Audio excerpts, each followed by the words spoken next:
Terus saya daftar kuliah ke UIN. Udah itu saya mulai tahun 2000 masuk kampus, 2001 saya mulai masuk AMI, aktivis. Masuk AMI ya. LK1 tahun 2001. LK2 tahun 2001 juga. Tak lama saya langsung ke Bogor. Ke bidang. LK1 nih, berarti jadi anggota HMI Komisariat Fakultas Syariah. Fakultas Syariah. Jadi pengurus komisariat. Habis Terus itu tahun 2002 menjadi pengurus ini. Korkom. Korkom tidak, langsung Cabang. Pengurus cabang, wakil sekretaris Wasekum. Nah, 2004 itu saya terpilih jadi ketua umum HMI. Ketua cabang. Bu, ekstra itu kan banyak ya. Ada HMI zaman 2001 itu juga kami sudah ada gitu ya. IMM juga sudah ada, PMII juga kayaknya ada di UIN gitu ya. Banyak. Kenapa waktu itu milih HMI, Bu? Saya tengok kan beberapa organisasi, ada kami kan, ada GMI, ada HMI kan. Waktu saya pernah ikut juga sebenarnya di kami, Dauro Marhala 1 namanya, DM1. Tapi setelah saya masuk HMI, saya lebih memilih HMI. Pertama, HMI ini ada organisasi yang inklusif ya, terbuka. Kemudian tidak terlalu mendoktrin kamu harus begini, tidak. Itu ibaratnya kalau ada mazhab ini dibebaskan kan. Nggak dogmatis gitu ya. Diberikan kebebasan untuk berpikir, kemerdekaan berpikir, kemerdekaan berpendapat itu ada di MI. Kemudian organisasi ini mengajarkan kita bagaimana hidup bersama-sama dalam perbedaan, suku kan. Kalau agama jelas Islam semua kan. Tapi disitulah diajarkan bagaimana hidup membangun toleransi. Oke. Di dalam apa? Itu bukannya itu juga ada di tempat lain, kecuali soal yang dogmatis tadi ya. Beberapa gerakan memang agak terlalu kanan misalnya. PM11 juga kayaknya inklusif gitu. Kalau saya lihat HMI ini tidak punya tuan dia di apa. Iya kan? Kalau PMI tersalah ada mungkin ada kan. Tuannya. Tuan kami ada tuannya kan. Kalau HMI ini bebas. Ini bahasa baru saya dengar.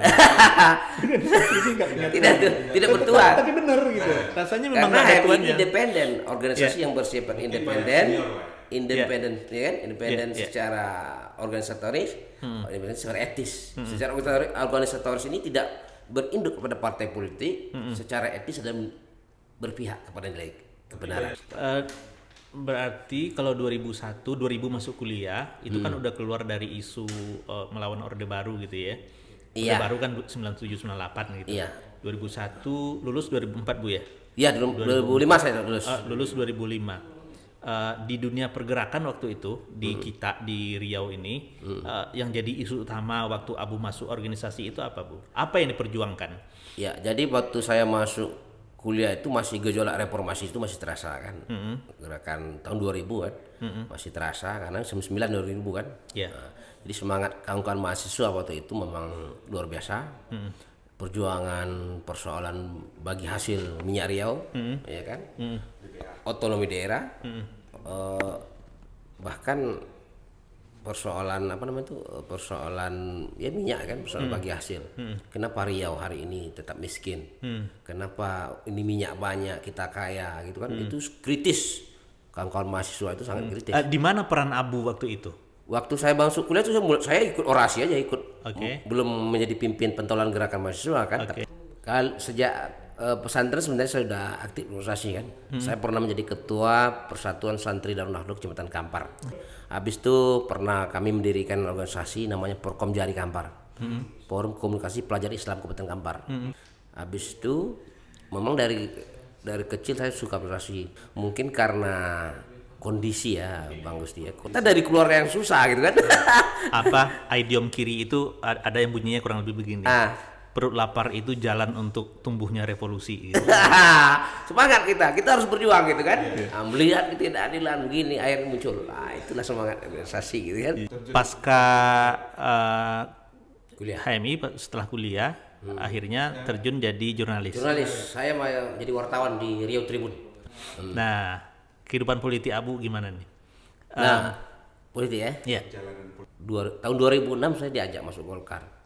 Itu diajak oleh Bang Yusman. 2009 ini saya nggak caleg. Saya jadi tim sukses lah kan. Yusman, tapi saya nggak caleg. Sebenarnya saya ingin caleg itu kan. Habis itu 2014 saya juga tidak ada dapat kursi, tidak dapat nomor di Partai Golkar. Kalau begini saya harus pindah ini. 2014 saya ikut caleg PDI Dapil 4. Itu ya baru pertama kali caleg lah kan. Terus tak terpilih, kalah. Kursi pun tidak ada di situ kan 2004. Habis itu 2000 apa lagi kemarin tuh 2019 ya. 2019 saya ikut maju provinsi dari Partai PDI. Pdi Perjuangan kalah juga. 2019 dapat suara berapa? 2.800 untuk maju provinsi. 2.800. Nah, yang duduk tuh salah 6.000 suaranya. Jadi hampir separuh. Berat memang waktu itu kan perjuangan kan. Ya. Oke, Bu. Kalau kita bagi nih misalnya, kita bikin pemetaan. Golkar ini sesuai dengan arah perjuangan ideologis Abu atau partai yang sebelumnya PDIP. Kenapa balik lagi sekarang ke Golkar? Ini saya ingin bicara filosofisnya gitu ya. Soal garis perjuangan, garis ideologis. Kenapa mesti ke Golkar? Iya. Sebenarnya kan saya dari awal ini kan Golkar kan. Golkar, makanya ketika saya ditawarkan ke partai lain hari ini saya tidak mau. Ada yang menawarkan ke PAN, ke PKB, ke Demokrat, ke Gerindra, tapi saya lebih milih Golkar. Ya. Pertama saya merasa Golkar ini partai di daerah pemilihan saya itu kan itu basisnya Golkar. Hitung-hitungan secara politik kan, ini mantap, ini bagus kan, penerimaannya bagus. Maka masyarakat daerah dapil saya itu ketika saya masuk Golkar mereka nggak banyak komentar. Oh ini mantap ini. Nah, tapi kita lihat nanti kan hasilnya pada pemilihan umum 2024 nanti kan. Nah, itu kan sudut pandang pragmatisnya. Sudut pandang ideologisnya gimana? Ya saya cocok sebenarnya di Golkar ini kan. Jiwa Abu itu sebetulnya lebih Golkar. Kalau misalnya partai lain agak ke kanan-kananan, partai yang satu agak ke kiri-kirian, misalnya walaupun nggak kiri gitu ya. Abu melihat Golkar ini ada di tengah gitu ya. Iya, saya melihat Golkar ini partai modern. Partai siapapun bisa berkarir di situ, bisa jadi ketua gitu kan. Nah, bisa artinya kalau proses perebutan ketua DPD namanya kan itu kan bertarung, tidak ditunjuk. Nah, dan bukannya partai lain juga begitu? Partai lain ditunjuk, ditentukan Jakarta. Nah, di bawah ini hanya mengusulkan nama, Jakarta yang menentukan. Ini lagi, ini orang ini ketua. Nah, artinya kan Abu mencalonkan diri untuk menjadi anggota DPRD Kampar. Abu membaca masalah Kampar itu seperti apa, Bu? Kampar ya? Apa masalahnya? Apa dia justru nggak punya masalah? Kampar ini pasti ada masalah kan. Saya melihat Kampar ini kabupaten yang sudah tua ya, sudah hampir 73 tahun. Tapi ada persoalan yang hari ini saya lihat di Kampar itu yang tidak kunjung selesai. Contoh misalnya kita ini Kampar kalah oleh kabupaten yang baru, ya kan? Rohul, Pelalawan gitu kan, banyak kabupaten lain. Ini Kampar ada apa? Misalnya, kalahnya itu di mana, Bu? Dari segi tingkat perekonomian, perputaran ekonomi masyarakat ibu kotanya umpamanya kan kita lihat begini. Jarak Pekanbaru dengan Kampar kan itu tidak terlalu jauh, iya kan? Ini kenapa ibu kota Bangkinang ini tidak mau berkembang? Ada apa sebenarnya? Iya kan? Ini yang perlu kita kaji.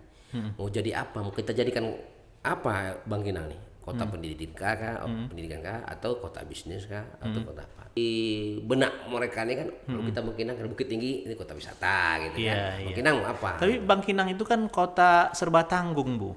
Mau berwisata ke sana di Pekanbaru ada, nggak perlu ke Bangkinang. Mau makan masakan Kampar nggak perlu ke Bangkinang, di Pekanbaru ada. Jadi serba tanggung. Mau nginap di hotel terlalu dekat jaraknya, cukup nginap di Pekanbaru bisa ke Bangkinang. Jadi industri perhotelan, industri pariwisata kayaknya juga nanggung gitu ya. Saya sebetulnya ingin menggarisbawahi soal menjadi kota tanggung tadi, serba tanggung. Jadi dalam pandangan saya apa mungkin sulit dijadikan ikon? Lanjutkan yang tadi, Bu. Kalau menurut saya Kabupaten Kamparnya harus dibagi. Ini Bangkinang kan, ini harus kota pendidikan. Kota pendidikan. Kota pendidikan yang betul-betul ya ada kampusnya yang bagus kan. Nah, jadi orang ke sana itu apa namanya itu? Orang ingat Punya Bangkinang kebanggaan. Ya. Nah, itu. Kampar juga punya daerah ini kan, daerah apa namanya? Kalau pariwisata juga kan. Ya. Kemudian daerah bisnisnya dikelompokkan. Misalnya di daerah Limbu Panjang ini kita jadikan apa nih? Ya. Ya, kawasan bisnis atau apa kan itu bisa. Nah, kemudian Tapung, ya kan? Ini industri kan? Iya. Nah, ini harus di pemerintah ke depan, ya kan? Seharusnya harus Membagi dalam klaster-klaster gitu Iya, ya, klaster betul. pendidikan, klaster industri, klaster kalau Rimbo Bisnis. Panjang ini karena dekat dengan Pekanbaru, bisnis, bisnisnya. startup teknologi misalnya Iya, karena dekat betul. gitu ya. Oke. Tapung dengan industrinya gitu Tapung kan. industri. Nah, ini nanti kan artinya untuk perkembangan apa? Dengan berdirinya industri kan, pengangguran kurang. Iya. Adanya pusat bisnis, pengangguran kurang, lapangan Iya. kerja akan terbuka. Iya. Iya kan? Nah, ini yang harus dipikirkan oleh pemerintah Kampar ke depan. Jangan hanya memikirkan bagaimana menghabiskan APBD. Ya kan? Saya lihat hari ini gitu, Dit. Menghabiskan APBD rutinitas saja. Iya. Orang datang ke Bangkinang hanya berkantor, gaji, habis itu pulang ke Pekanbaru, belanja di Pekanbaru. Ya, kemudian ada lagi Bang Gusti, di Kampar ini kalau buat kegiatan jangan di luar Kampar. Misalnya pejabat buat kegiatan. Iya. Ya kan? Harus dibuat di Bangkinang. Tapi kita harus punya gedung yang representatif. Iya. Ya kan? Tak gedung serbaguna namanya kan, tak apa kan, yang penting tidak perlu hotel lah kan. Nah, itu apa pengaruhnya masyarakat sekitarnya akan bisa ekonominya akan hidup, orang bisa jalan lah gitu kan. Tapi kalau dibuat Pekanbaru ya mati dong ekonomi masyarakat. Sebetulnya saya coba nyambung ya Bu. Menarik ya kalau Kampar itu misalnya tadi pembagian klasternya itu saya setuju sangat tuh Bu. Iya. Ya, terus kemudian di sepanjang jalan Pekanbaru Bangkinang itu kalau kita mau bagi-bagi lagi dari Rimbo Panjang sampai ke Sungai Pinang itu kan kalau orang mau cari sate gitu ya. Sate, Terus kemudian dari Sungai Pinang ke Danau Lopek Bugi misalnya. Kemudian dari danau ke Kampa, apalagi misalnya terserah gitu ya Durian. Lomang pamoy kan? Lomang. Kemudian dari Kampar ke Rumbio tuh Estebaknya. Iya. Sampai nanti boleh ditambah lagi karena kuo itu juga terkenal dengan sate kuonya. Sate kuo gitu kan. Iya. Kalau kita ingin membuat promosi di bandara, misalnya di Jakarta, Iya betul. itu kita udah bisa meletakkan ini Pekanbaru di Bangkinang, terus kelihatan tuh sentra sate, sentra Esteba, sentra Lopek Bugi. Makannya ada kopi ada petulang. Iya kan? Makan kopi dan petulang. Nah, kita bisa ambil kesempatan itu sebetulnya karena belum ada ikon di kita ini. Nah, ini yang perlu Bang. Ini tugas pemerintah ya sebenarnya kan. Tugas pemerintah mempromosikan ini, memfasilitasi masyarakat kita. Kuncinya memang niat baik lah kan. Goodwill. Kebersamaan. Jangan nanti ini lain ceritanya, ini lain lagi kan. Nah, ini harus ada nawaitu yang tulus bagi seorang pemimpin, baik legislatif maupun eksekutif kan. Harus kerjasama yang baik. Nah, insya Allah masyarakat kita bebas dari pengangguran. Pilihan politik sekarang mewakili dapil 4 untuk DPRD Kabupaten Kampar. Kenapa orang harus diambil? Saya tidak akan pernah berjanji, tapi saya punya niat baik.